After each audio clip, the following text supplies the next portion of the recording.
नमस्कार, मैं हूं आपके साथ ज्योति कनौजिया। आइए नजर डालते हैं फटाफट खबरों की ओर।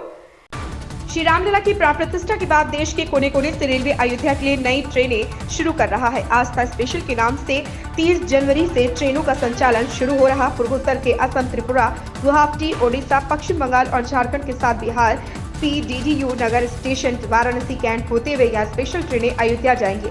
इस ट्रेन के जरिए पूर्वोत्तर से पूर्वांचल तक का जुड़ाव होगा। झारखंड के मुख्यमंत्री हेमंत सोरेन ने गरीबों के लिए 20 लाख घर बनाने का ऐलान किया है। खूंटी जिले के तोरपा में अबूजा आवास योजना के लाभार्थियों को संबोधित करते हुए उन्होंने कहा कि साल 2027 तक हम लगभग राज्य के गरीबों के लिए 20 लाख घर बनाकर तैयार करेंगे। सोरेन ने कहा कि हमारी सरकार ने केंद्र से गरीबों के लिए 8 लाख घरों की मांग की थी।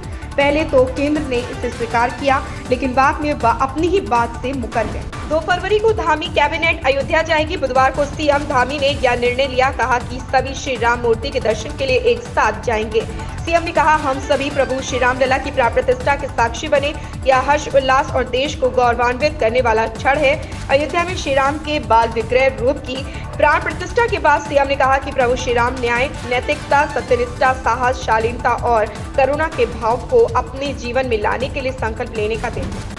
एनसीपी शरद पवार गुट के नेता रोहित पवार मुंबई में ईडी कार्यालय के अंदर पहुंच गए। इस दौरान राकांपा की कार्यकारी अध्यक्ष सुप्रिया सुले भी मौजूद रहीं। महाराष्ट्र राज्य सहकारी बैंक घोटाले के सिलसिले में एनसीपी शरद पवार गुट के नेता रोहित पवार से ईडी द्वारा पूछताछ किए जाने के बीच एनसीपी की कार्यकारी अध्यक्ष सुप्रिया सुले ने कहा, सत्यमेव जयते। महाराष्ट्र राज्य सहकारी बैंक घोटाले के सिलसिले में प्रवर्तन निदेशालय ईडी ने एनसीपी शरद पवार गुट के नेता रोहित पवार को आज एजेंसी के सामने पेश होने के लिए समन जारी किया। इसके लिए मुंबई में ईडी दफ्तर के बाहर भारी सुरक्षा तैनात की गई है। राम मंदिर में प्राण प्रतिष्ठा के मौके पर देश की राजधानी दिल्ली राममय हो गई। सोमवार सजावट हर तरफ नजर आई।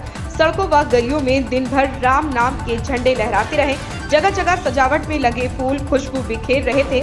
मंदिरों में सुबह से राम नाम की धुन गूंजने लगी। दिन चढ़ते ही बाजारों, मंदिरों व आवासीय इलाकों में लगी स्क्रीन पर दिल्ली वासियों ने अयोध्या से प्राण प्रतिष्ठा महोत्सव लाइव देखा। केंद्रीय मंत्री अमित शाह, राजनाथ सिंह, अश्विनी वैष्णव समेत दूसरे केंद्रीय मंत्री दिल्ली के अलग अलग मंदिरों में महोत्सव के साक्षी बने। दक्षिण अफ्रीका और अफगानिस्तान के बाद अब भारत के सामने इस साल इंग्लैंड की चुनौती है। बेन स्टोक्स की कप्तानी वाली टीम 5 टेस्ट मैचों की सीरीज के लिए भारत पहुंच चुकी है।